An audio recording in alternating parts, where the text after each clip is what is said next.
Baik, terima kasih atas kesempatannya. Kami kelompok 3 akan menjelaskan tentang network layer dan basic configuration. Jadi sebelum kami mempresentasikan hasil kerjaan kami ada baiknya kami memperkenalkan diri kami masing-masing. Perkenalkan, nama saya Hamora Hadi, NIM 133190007. Nama saya Valentino Ibrahim dengan NIM 133190018. Nama saya Arto Topea dengan NIM 133190019.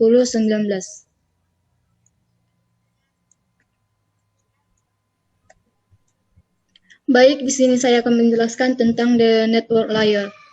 Perangkat aktor bertukar data di seluruh jaringan. Untuk mencapai transport atau pengangkutan end-to-end, layar jaringan menggunakan 4 proses dasar. Yang pertama, addressing end device. Yang kedua, encapsulation. Yang ketiga, routing. Yang keempat, de-encapsulation. Berbeda dengan layar transport atau layer 4 yang mengelola transportasi data antara proses yang berjalan pada setiap host. Protokol layar jaringan menentukan struktur paket dan pemrosesan yang digunakan untuk membawa data dari satu host ke host lain. Operasi tanpa memperhatikan data yang dibawa dalam setiap paket memungkinkan layar jaringan untuk membawa paket untuk berbagai jenis komunikasi antara beberapa host.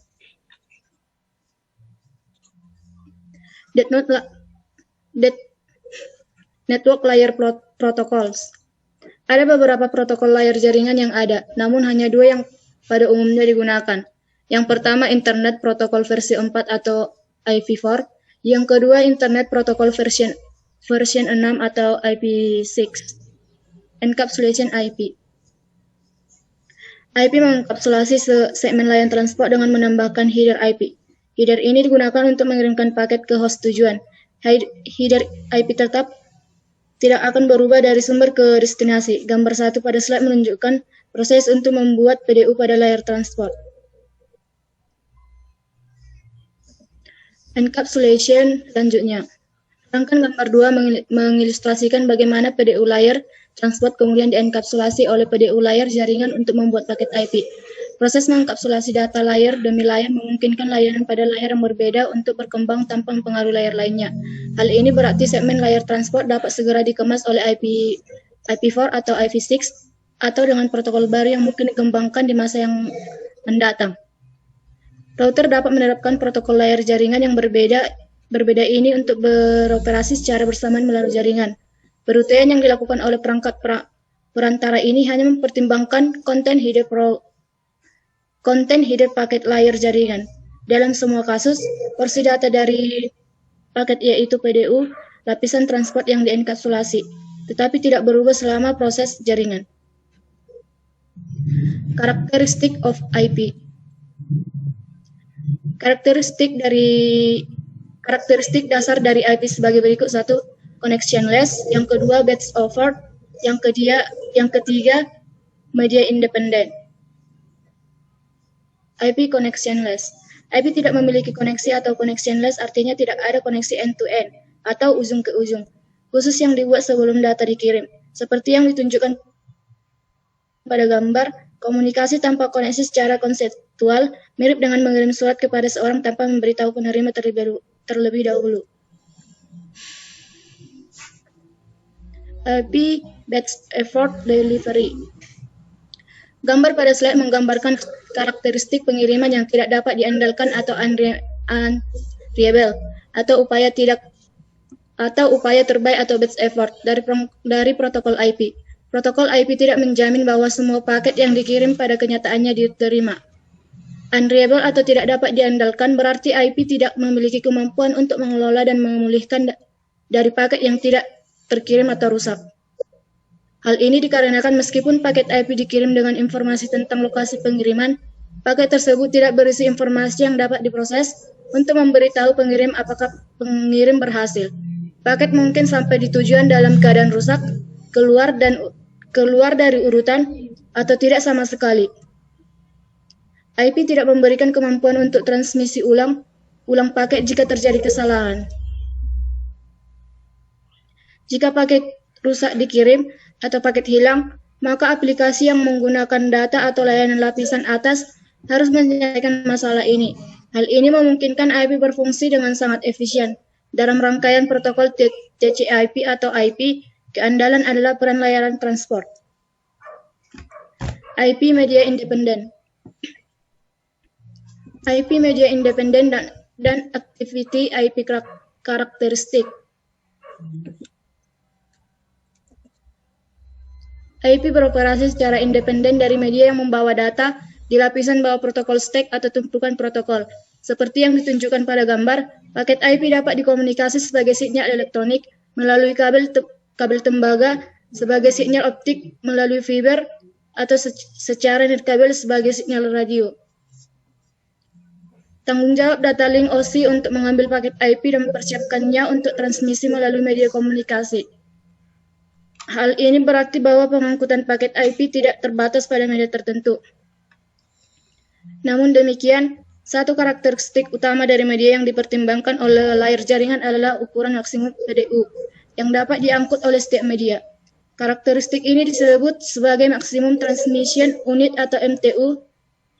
Bagian dari komunikasi antara layar data dan layar jaringan adalah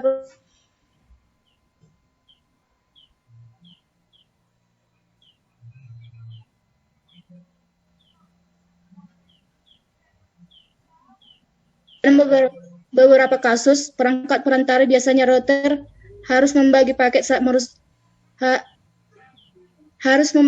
saat meneruskannya dari satu media ke media lainnya dengan MTU yang lebih kecil. 14 proses ini disebut fragmentasi paket atau fragmentasi. Meskipun demikian, dengan adanya fragmentasi dapat menyebabkan terjadinya latensi. IPv4 packet. IPv4 adalah protokol komunikasi utama layar network dengan tujuan satu, menjamin paket dikirimkan dari sumber ke tujuan melalui jaringan yang tepat. Yang kedua, mengandung informasi dengan field yang bervariasi yang akan digunakan untuk proses yang terjadi pada layar jaringan. Yang ketiga, informasi pada header digunakan semua perangkat yang berjalan pada layar 3 yang akan menangani paket. Field penting pada header IPv4 meliputi satu, version. Yang kedua, Differential Service atau DS. Yang ketiga, Time to Live atau TTL. Yang keempat, protokol. Yang kelima, Source IP Address. Yang keenam, Destination IP Address. IPv4 packet, IP6 packet. Limitation of IPv4. Selama bertahun-tahun, IPv4 telah diperbarui untuk mengatasi tantangan baru. Namun meskipun dengan perubahan, IPv4 masih memiliki 3 masalah utama sebagai berikut. Yang pertama, IP address depletion. Yang kedua, Internet Routing Table Expansion. Yang ketiga, lack of end-to-end connectivity. Introducing IP6. Pada awal 1990-an, IFTF semakin prihatin tentang masalah IPv4. Dari mulai mencari penggantinya, kegiatan ini mengarah pada pengembangan IP versi 6 atau IP6. IP6 mengatasi keterbatasan IPv4 dan merupakan peningkatan yang kuat dengan fitur yang lebih sesuai dengan kebutuhan jaringan saat ini. Perbaikan yang disediakan IP6 meliputi 1. Increase address space. Yang kedua, improve handling. Yang ketiga, eliminate the needs for NAT. Encapsulation IP6. Salah satu peningkatan desain utama dari IP6 meliputi IPv4 adalah header IP6 yang disederhanakan. Misalnya, header IP4 ditunjukkan terdiri dari 20 oktet dan 12 field header dasar. Tidak termasuk build of C dan field padding. Namun IP6 beberapa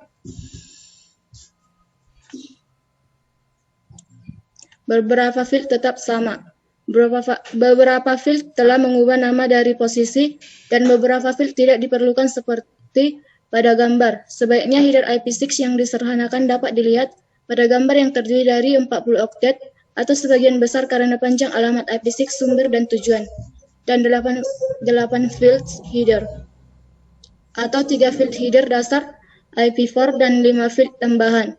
Beberapa field tetap menggunakan nama yang sama dengan IP4.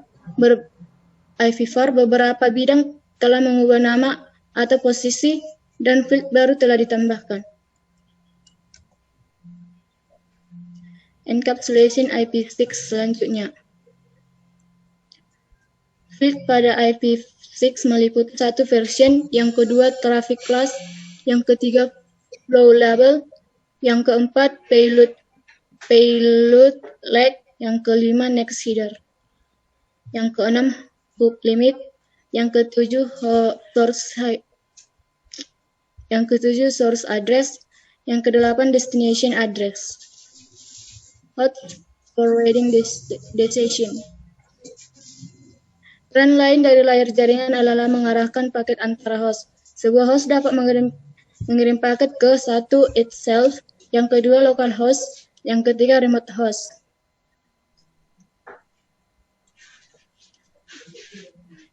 Default gateway. Default gateway adalah perangkat jaringan yang dapat merutikan lalu lintas ke jaringan lain. Hal ini adalah router yang dapat mengarahkan lalu lintas keluar dari jaringan lokal. Jika Anda menggunakan analogi bahwa jaringan itu seperti ruangan, maka default gateway seperti pintu. Jika Anda ingin pergi ke ruangan atau jaringan lain, Anda perlu menemukan pintu masuknya.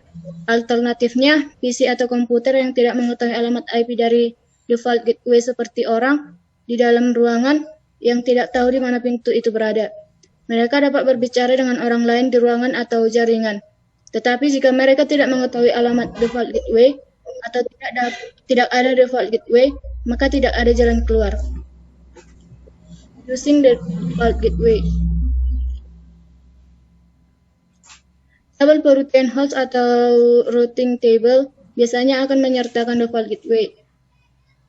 Host menerima alamat IP versi 4 dari default gateway baik secara dinamis dari Dynamic Host Configuration Protocol atau DHCP, atau dikonfigurasi secara manual. Pada gambar PC1 dan PC2 dikonfigurasi dengan alamat IP4. Default gateway 192.168.10.1 memiliki default gateway yang dikonfigurasikan membuat root default di tabel perutian PC. Root default adalah root atau jalan yang akan diambil komputer Anda untuk Anda saat mencoba menghubungi jaringan jarak jauh atau remote. Root default berasal dari konfigurasi default gateway dan ditempatkan di routing table komputer host. Baik PC1 dan PC2 akan memiliki root default untuk mengirim semua lalu lintas yang ditunjukkan ke jaringan jarak jauh ke R1. Host routing tables. Pada host Windows, perintah print route atau net start -r dapat digunakan untuk menampilkan tabel perutian atau routing table host. Kedua perintah tersebut menghasilkan keluaran yang sama. Outputnya mungkin tampak luar biasa pada awalnya, tetapi cukup sederhana untuk dipahami. Menggunakan perintah net -r atau perintah cetak root yang setara menampilkan tiga bagian yang terkait dengan koneksi jaringan TCP atau IP saat ini. Yang pertama interface list, yang kedua IP4 route table, yang ketiga IP6 route table. Routing packet forwarding decision. Tabel routing dari sebuah router dapat menyimpan informasi tentang satu directly connect route, yang kedua remote route, yang ketiga default route. Baik, akan dilanjutkan dengan teman saya.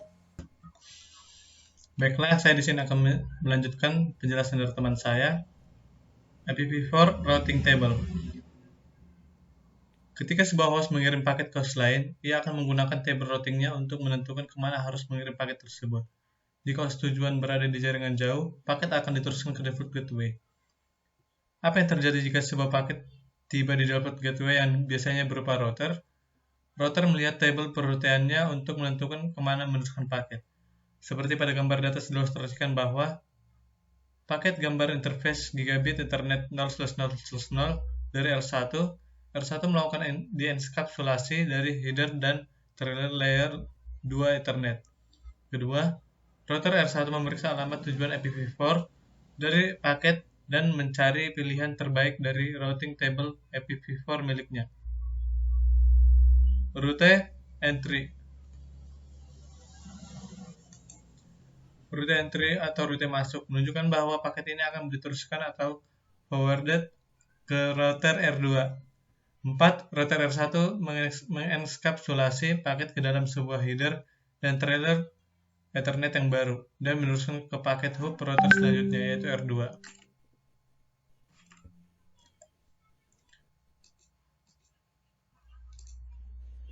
Directly connected routing table entries.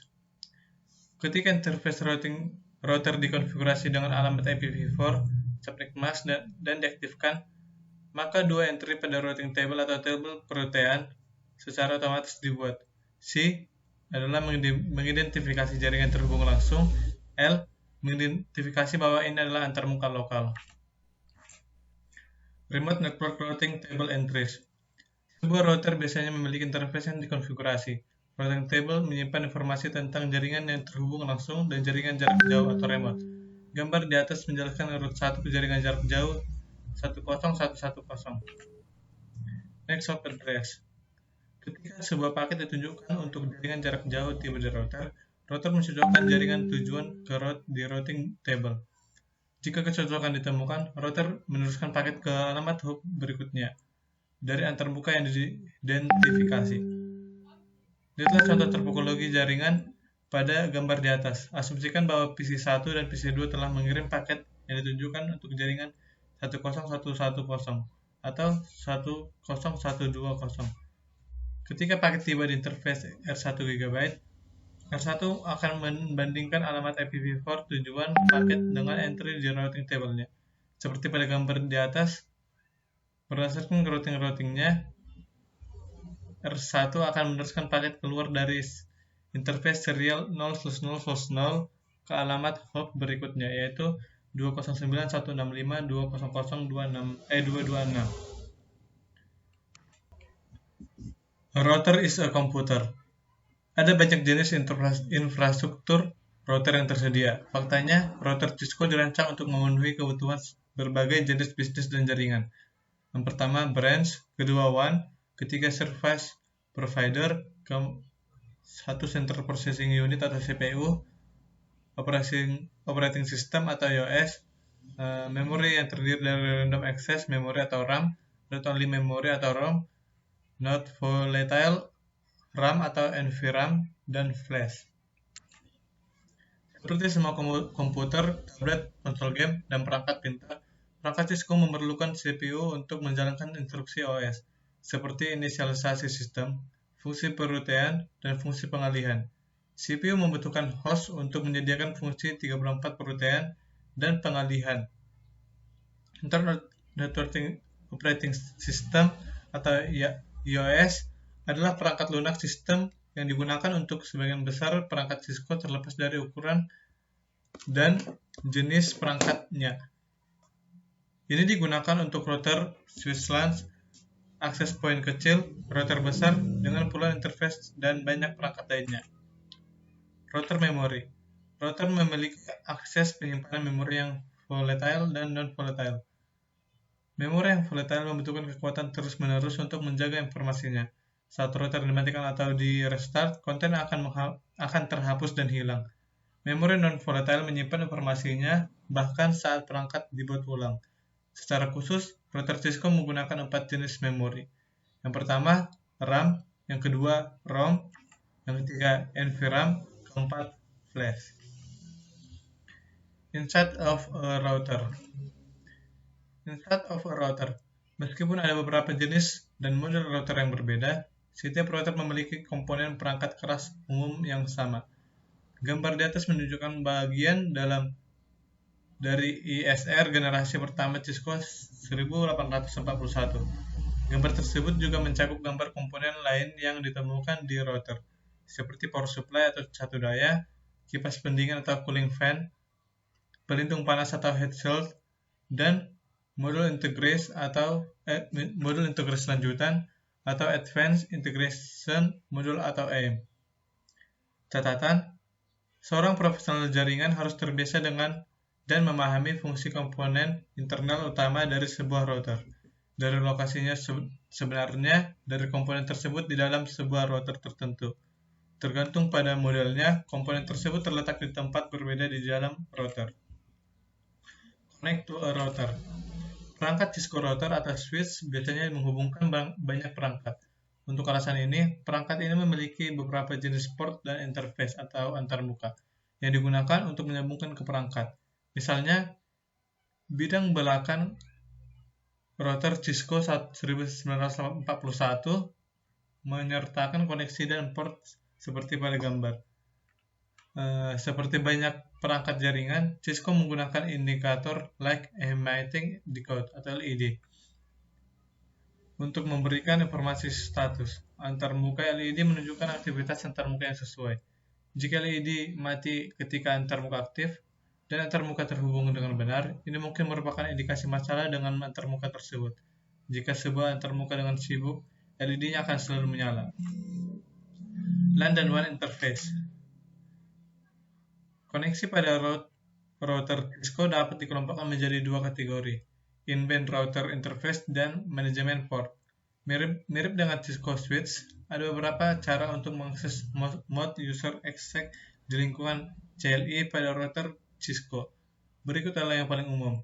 Yang pertama, console. Ini adalah port manajemen fisik menyediakan akses out of band ke perangkat Cisco. Kedua, secure shell atau SSH. SSH adalah metode untuk membuat koneksi CLI aman dari jauh melalui antarmuka virtual melalui jaringan. Ketiga, telnet. Telnet adalah metode tidak aman untuk membuat sesi CLI dari jarak jauh melalui antarmuka virtual. Catatan, beberapa perangkat seperti router mungkin juga mendukung port tambahannya yang 41 digunakan untuk membuat sesi CLI dari jarak jauh menggunakan modem. Telnet dan SSH memerlukan koneksi jaringan in-band, yang berarti administrator harus mengakses router melalui salah satu antarmuka WAN atau LAN. Antarmuka in-band menerima dan meneruskan paket IP. Setiap antarmuka yang dikonfigurasi dan arif di router adalah anggota atau host di jaringan IP yang berbeda. Setiap antarmuka harus dikonfigurasi dengan alamat IPv4 dan subnet mask dari jaringan yang berbeda. Cisco IOS tidak mengizinkan dua antarmuka aktif pada router yang sama berada dalam jaringan yang sama. Bootcat file. Baik router dan switch Cisco memuat image IOS dan file konfigurasi startup ke dalam RAM saat mereka diboot, seperti yang ditunjukkan pada gambar.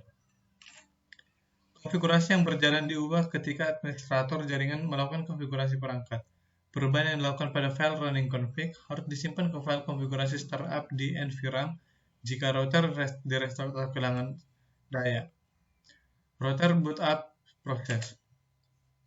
Ada 3 fase utama dalam proses boot, seperti yang ditunjukkan pada gambar di samping, yaitu lakukanlah pause dan muat program bootstrap. Yang kedua, temukan dan muat perangkat lunak Cisco IOS. Ketiga, temukan dan muat file konfigurasi startup atau masuk ke mode setup. Version output. Seperti pada gambar, perintah version menampilkan informasi tentang versi perangkat lunak Cisco IOS yang saat ini berjalan di router. Versi program bootstrap dan informasi tentang konfigurasi perangkat keras termasuk jumlah memori sistem. Version output atau count. Basic switch configuration step. Router Cisco dan switch Cisco memiliki banyak kesamaan. Mereka mendukung sistem operasi yang serupa, mendukung struktur perintah serupa, dan mendukung banyak perintah yang sama. Selain itu, kedua perangkat memiliki langkah konfigurasi awal yang identik saat ditetapkan dalam jaringan. Sebelum kita memulai konfigurasi router, tinjau tugas konfigurasi switch awal yang tercantum pada gambar. Configure router interface. Agar router dapat dijangkau, antarmuka router in-band harus dikonfigurasi. Ada banyak jenis antarmuka tersedia di router Cisco. Dalam contoh ini, router Cisco 1941 dilengkapi dengan yang pertama, 2 GB Ethernet interface, GB Ethernet 0/0 atau G0/0, and GB Ethernet 0/1. 2. A Serial 1 Interface Card atau WISE yang terdiri dari dua antarmuka, serial 0/0/0 dan serial 0/0/1.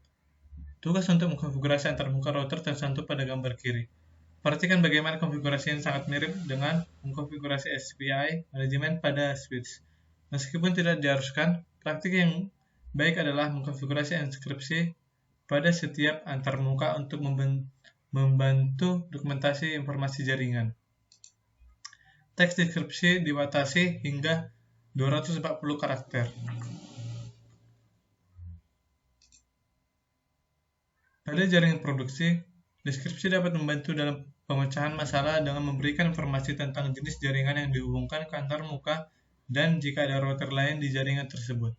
Jika antarmuka terhubung ke ISP atau operator layanan, akan sangat membantu untuk memasukkan koneksi pihak ketiga dan informasi kontak. Menggunakan perintah not shutdown, mengaktifkan antarmuka dan mirip dengan 52 menyalakan antarmuka.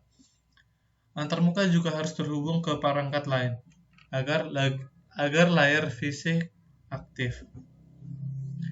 Gambar pada sebelah kanan menunjukkan konfigurasi antarmuka LAN yang terhubung ke R1. Verify Interface Configuration. Ada beberapa perintah yang dapat digunakan untuk memverifikasi konfigurasi antarmuka. Yang paling berguna dari ini adalah perintah show IP interface brief. Output yang dihasilkan menampilkan semua antarmuka, alamat IP-nya dan statusnya saat ini. Antarmuka yang dikonfigurasikan dan terhubung harus menampilkan status up dan protokol up. Hal ini selain status tersebut akan menunjukkan masalah dengan konfigurasi atau kabel. Anda dapat memverifikasi konektivitas dari antarmuka menggunakan perintah ping.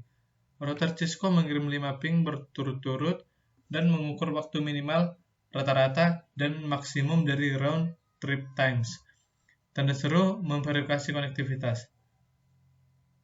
Gambar pada slide menunjukkan output dari perintah show IP interface brief yang mengungkapkan bahwa antarmuka LAN dan link WAN semuanya diaktifkan dan beroperasi. Perhatikan bahwa perintah ping menghasilkan 5 tanda seru yang memverifikasi konektivitas ke R2. Perintah verifikasi antarmuka lainnya termaksud pertama, show IP route menampilkan konten routing table IP4 yang disimpan dalam RAM. Kedua, show interface menampilkan statistik untuk semua antarmuka pada 53 perangkat. Show IP interface menampilkan statistik IP4 untuk semua antarmuka di router. Catatan, ingatlah untuk menyimpan konfigurasi menggunakan perintah copy running config startup config. Default gateway for a host. Agar perangkat akhir dapat berkomunikasi melalui jaringan, perangkat harus dikonfigurasi dengan informasi alamat IP yang benar, termasuk alamat default gateway. Default gateway hanya digunakan saat host ini mengirim paket ke perangkat di jaringan lain. Alamat default gateway umumnya adalah alamat antarmuka router yang terpasang ke jaringan localhost antara IP perangkat host dan alamat antarmuka router harus berada dalam jaringan yang sama.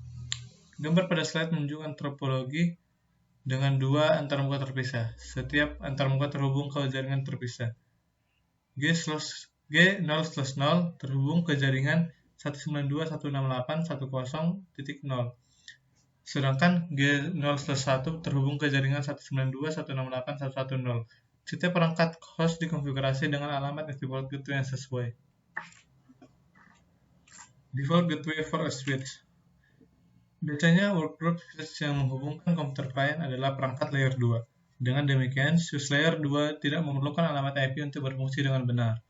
Namun, jika Anda ingin menghubungkan ke switch dan mengelolanya secara administratif melalui beberapa jaringan, maka Anda perlu mengkonfigurasi SPI dengan alamat IPv4, subnet mask, dan alamat default gateway. Alamat default gateway biasanya dikonfigurasi di semua perangkat yang ingin berkomunikasi di luar jaringan lokalnya saja. Dengan kata lain, untuk mengakses switch dari jarak lain menggunakan SA atau telnet, switch harus memiliki SPI dengan alamat IPv4, subnet mask, dan alamat default gateway yang dikonfigurasikan. Jika switch diakses dari host dalam jaringan lokal, maka alamat IPv4 default gateway tidak diperlukan. Untuk mengkonfigurasi default gateway pada switch, gunakan perintah konfigurasi Global IP Default Gateway. Alamat IP yang dikonfigurasi adalah alamat antarmuka router dari switch yang terhubung. Pada gambar di atas menunjukkan bahwa administrator yang menghubungkan switch ke jaringan jarak jauh untuk switch untuk meneruskan paket respon ke administrator default gateway harus dikonfigurasi.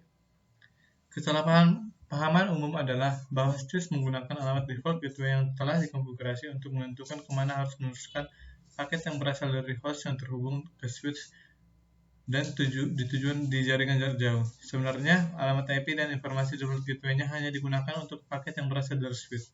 Paket yang berasal dari komputer host yang terhubung ke switch harus sudah memiliki alamat default gateway yang dikonfigurasi pada sistem operasi komputer host.